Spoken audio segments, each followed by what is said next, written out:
c'est la minute triste. La minute deuil. Explique-nous, sur un air très sérieux, bien évidemment, Viva Goals, est-ce que l'objectif était finalement inatteignable ?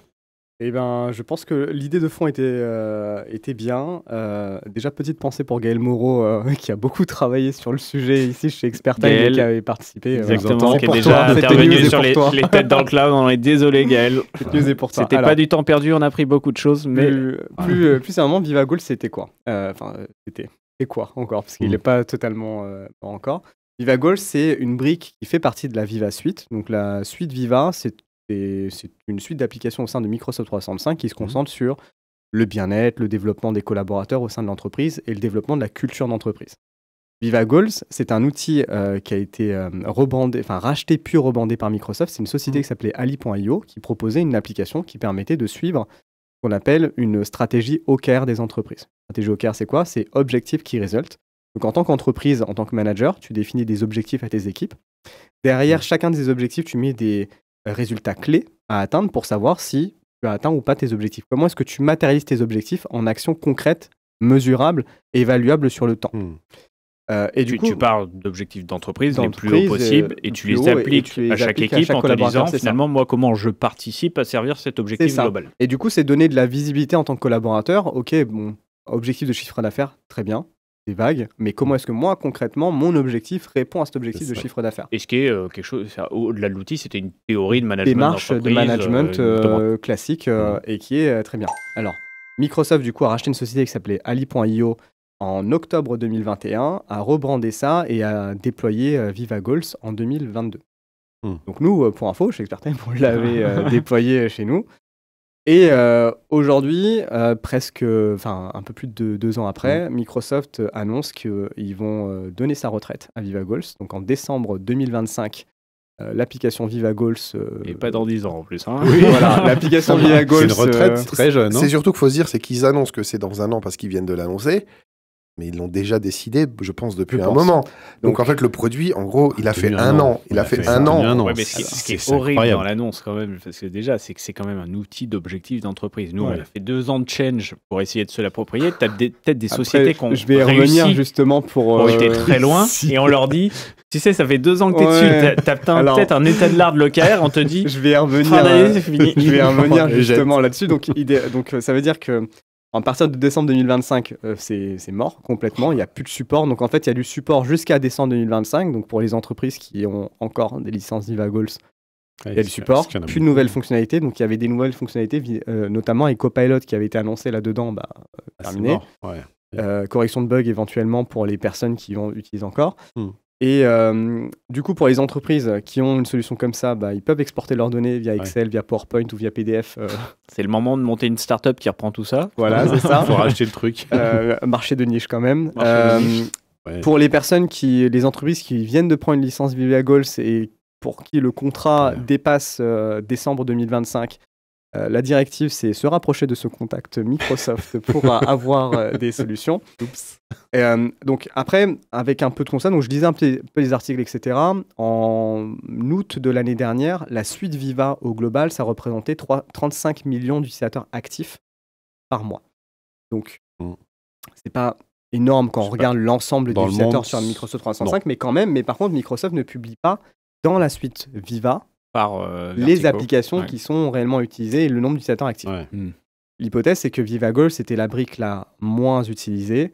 C'était le cas pour Viva Topics. Déjà, on a annoncé quand même pas mal de morts de sujets modernes WordPress. Donc, Viva Topics, ils l'ont décommissionné. Viva Sales, ils l'ont repositionné, ils l'ont rebrandé sous la forme de Copilot Sales. Et Viva Goals, là, quand on regarde la liste, c'est le produit qui est le moins utilisé. Alors pourquoi? En fait, l'outil en tant que tel n'est pas compliqué à utiliser, mais c'est l'outil qui matérialise l'importance en fait, du change et l'importance de la culture d'entreprise avant. Ça arrive vraiment en de dingue avant de l'utiliser. Il y a un boulot de dingue qui nécessite quand même une maturité des entreprises qui quand même doivent avoir un mindset OKR, donc savoir définir tes OKR, définir déjà ses objectifs pour commencer, savoir pourquoi tu bosses, première chose, définir les objectifs, avoir la maturité de les transposer à tes différentes strates de l'organisation et derrière matérialiser ça en key result. Oui, bien sûr, en plus. Pour qu'il soit mesurable et à toutes les différentes strates. Donc ça, c'est un boulot monstre. Et est-ce que les entreprises qui avaient déjà cette maturité n'étaient pas déjà sur un outil? Alors, soit maison, soit un outil. Il y avait ça. Et là, du coup, l'adoption, elle est... Voilà, le from scratch, il n'a pas... Alors, il y avait de ça, il y avait soit des outils maison, soit il y avait Ali.io et du coup, ils sont partis sur VivaGoals. Mais il y a quand même pas énormément d'entreprises qui ont ce niveau de maturité et ce niveau de... Et du coup, le temps que ça te prend là-dessus, en fait, ce travail-là, tu peux pas y passer pour utiliser VivaGoals. Parce que VivaGoals, en fait, tout l'outil transpire OKR. Tous les outils, toutes les fonctionnalités, c'est objectif qui résulte. Objectif qui résulte, même les projets, etc. Ah oui. Et je pense que c'est une des choses qui a pris beaucoup de temps à démarrer là-dessus. Du coup, ils prennent la décision de décommissionner cet outil-là, donc il s'appelle... Après, il n'était pas aidé. Regarde, nous, quand on a passé 2 ans à le mettre en place, sur les 2 ans, on a cassé 1 an et demi à avoir des informations juste sur combien ça va nous coûter. Je veux dire, Microsoft, là-dessus, ils ont été plutôt transparents parce qu'en fait, très rapidement, et là, on ne peut pas enlever ça à la Viva Suite, c'est que très rapidement, la Viva Suite, tu as le package complet qui te donne toute la suite Viva, et ensuite, tu avais le positionnement tarifaire service brique Viva par brique Viva. VivaGoals avait déjà un positionnement tarifaire pour uniquement la brique VivaGoals. Donc il n'y avait pas de souci là-dessus au niveau du licensing et du positionnement. Le problème, c'est cher pour ce que ça apportait en fait. La suite Viva peut-être, mais la partie VivaGoals, je trouve que c'était plutôt fair d'un point de vue positionnement tarifaire. Le souci, c'est que le travail en fait que ça te demande en amont. C'est ça, c'est le travail derrière. En fait, il n'y a pas c'est vraiment l'outil qui matérialise l'importance de la culture et l'importance de la maturité d'une entreprise pour qu'il soit mis à disposition correctement. Nous, on s'était plutôt bien amusé avec et on l'avait bien intégré. Donc, grosse pensée pour Gaël et Laura, qui est notre DRH. Bon, voilà. Donc, pour les entreprises qui utilisaient VivaGoals, c'est pareil, jusqu'à décembre 2025. On s'était pas amusé, on l'avait fait très sérieux. Non, mais amusé dans le sens où vraiment on a fait des choses sympas avec. C'est de l'utiliser dans son... C'est ça, vraiment sympa. Et Gaël et Laura, notamment, avaient partagé leur retour d'expérience sur la... Je crois qu'on est en train de perdre Romain. Après moi, c'est Romain. Ça va bien. Ça va? Et Romain, je pense qu'il se retient depuis 45 minutes de tout. C'est un énorme effort. Les plus assidus ont remarqué le timbre de voix qui a changé de Romain. Exactement. Moi, j'avais un autre homme au début de la table, au début. Bon, non, mais la bonne nouvelle, c'est qu'avec Power BI, le translytic, peut-être que ça sera le VivaGoals de demain. On va faire du VivaGoals. Oui, bah voilà. Mais voilà. Tu vois, VivaGoals, moi, pour mettre un petit peu toujours aussi, moi, je fais toujours la voix exprès du méchant. Vas-y, je t'attends. Juste positionnons dans le monde de l'entreprise, déjà, qui a besoin des solutions Microsoft 365. Ensuite, tu élargis à qui a réellement besoin de faire de la gestion d'objectifs.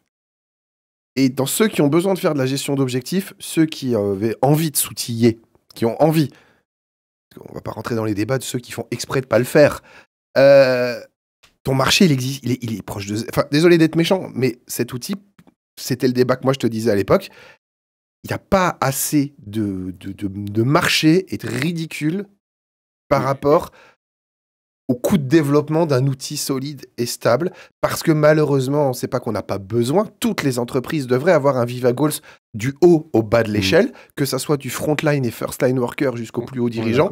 Dans la vraie vie, on sait que la gestion par objectif n'est même pas en place pour tous les cadres de toutes les entreprises sur la planète. Et en plus, parfois, c'est une volonté. Donc là, on rentre dans un sujet où je pense que Microsoft a voulu être trop en mode Viva bien-être. Et malheureusement, la réalité du terrain sur marché, ce sujet... Toi, c'est un outil de start-up, en fait. Donc, ça marche bien quand tu es une start-up, que tu t'outilles, tu dis, on va faire des OKR parce qu'on n'est que 50 et on peut se l'appliquer. À un moment, tu l'as mis à l'échelle d'M365. En tout cas, l'idée... Exactement. On a une petite question dans le chat, je crois. Une remarque. Alors, c'est de Fredgis.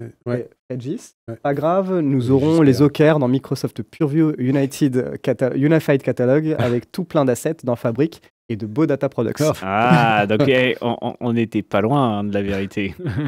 Et dites pas que le pricing Purview est complexe. D'accord. C'était sur le sujet d'avant. On n'a pas été réactif sur le chat aujourd'hui, mais on avait un petit complément d'information de Fredgis. Et merci pour les commentaires sur la partie Purview. C'est très facile le pricing, surtout pour ceux qui connaissent les grands-parents de Purview.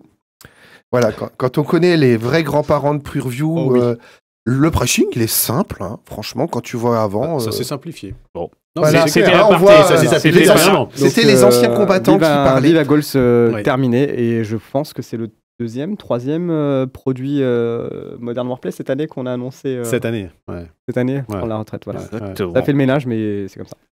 À quand SharePoint? Non, jamais. SharePoint Forever. On va finir sur la partie donc Viva Goals. Malheureusement, ça fait partie de la vie des produits. On a plein de beaux produits qui sortent chez Microsoft, mais il y en a qu'il faut enterrer, et des fois un peu plus tôt qu'on ne le pense. C'est dommage. Et ça ne fonctionne pas tout de suite.